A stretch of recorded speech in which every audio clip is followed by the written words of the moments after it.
I like to hear it. Hey, I just want to say a quick thanks to all the friends, family, everybody came out to support me tonight. Thank you for that. Special thank you to Rachel on her birthday. She's out here, getting a little bit older, but getting a little bit better too, right? You know, I had a birthday recently. I turned 41.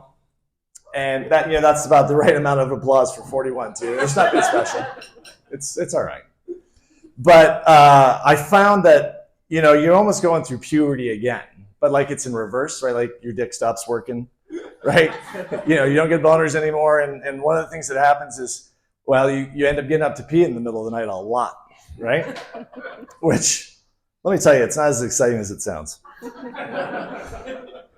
But occasionally what will happen is when you're a kid, like you have a nightlight, okay? Because there's a monster under your bed. But when you're an adult, you get a nightlight because you don't want to fall in the bathtub at 3 a.m., okay? Shit happens. So there I am the other night, it's 3 in the morning, and I'm a big believer that most guys at 3 a.m. are going to probably sit down to pee. I know I do, I don't care. But it's because a number 1 turns into a number 3 real quick, okay? So the other night, there I am, made my way and looked like Helen Keller. And the number 3 shows up. And, you finish up, you start reaching for the toilet paper, you go, there's no toilet paper. You start looking around, nope. And like at that point, you got 3 options, I believe. Option number 1 is, you're probably going to get divorced because you're yelling for your wife, honey, I need some toilet paper. I don't recommend it. Number 2 is you're just going to take a shower, but at that point now you're not sleeping. You're up all night, okay? Next day you're angry, people are mad at you, you don't care.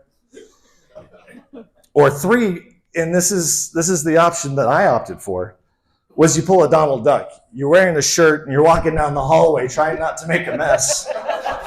Okay? And you get there, you get to like the closet and there's nothing there. And you go, oh shit. Start cussing. And this happened. My 10-year-old comes out of her bedroom and I'm go like this to standing at attention. I'm running down the hallway to get back away because she's like, Dad, is that you? Go to bed. I need a call from CPS. And so at this point now I have to shower. There's not another option, you're showering. So you shower, and the next morning it's like 7 o'clock, and sure enough, she's sitting there and she's eating breakfast, and you're just like grizzled, like, ugh. And you're like so angry. And you start thinking, you start asking yourself some questions like how old is too old, right? Like to, just leave them at the abandoned box at the fire department.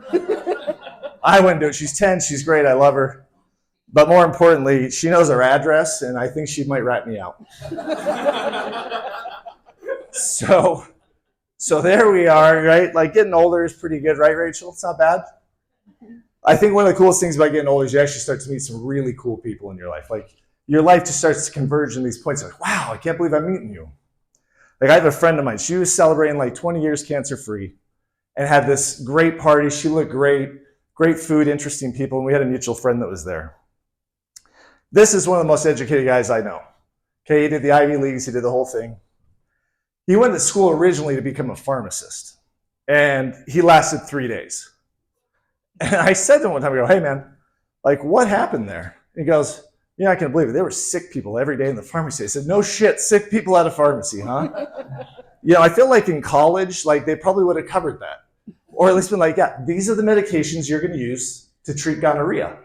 And that should have been the moment you pulled out. So, but we're talking, I'm a couple drinks in at this point, and I'm thinking to myself, like I'm going to ask him. I said, he's a psychologist now, right? Like big time doctor, smarter than hell. I say, I've always thought that I might be, I don't know, on the spectrum. What do you think? And I mean, he was way too quick with his response. He goes, oh yeah, for sure. God damn, Rick. I said, you couldn't have softened that up for me just like a little bit? He said, well, what do you want me to tell you? So I don't know, like, you know what? Next time just say, you got a touch. You got a touch of the tism. That's it, just a touch. And he goes, look, man, he goes, a touch is not a medical diagnosis. That's not a thing. And I had to say to him, I go, look, I don't know about you, but I hear people got a touch of asthma. I hear people got a touch of diarrhea. Okay. I hear people got a touch of allergies. I said, hell, man, I don't know if you're watching commercials. I know my man's watching those commercials. He's singing along with them.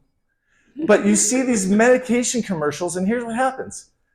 There's one for AIDS, and they literally go, if you take these drugs, it won't show up on the test. You won't give this to a sexual partner, and your baby won't get AIDS either. And I looked up and said, look, that sounds like a touch of AIDS to me. Okay? Just a touch, just a whisper. And, well, it made sense, at least to me. But like, you think about something, like apparently they're giving out the medication they used to give to Magic Johnson in the 90s, because what's really magical is it never turned into full-blown AIDS. But like when you think about it, like people are dating today all the time. Like anybody been on Tinder or Bumble or Grindr or anything, right? Anybody? Oh no, you sure all have healthy relationships. Yeah, I bet. Now, I've been married for almost 19 years, so at this point, like, the reality is that I don't know what it's like to be on any of these apps. But my understanding is mostly there to kind of like talk to people about like, we're gonna smash or what? Okay? So like, if you got, AIDS and you're on this medication, at some point they're gonna be like, hey, you're clean, right? I feel like you could say to them, I got a touch of AIDS. It's not a big deal. It's just a touch. It's just a whisper. It's a hint of AIDS. All right, my name's Brian Rye. That's my time. Thanks so much, everybody.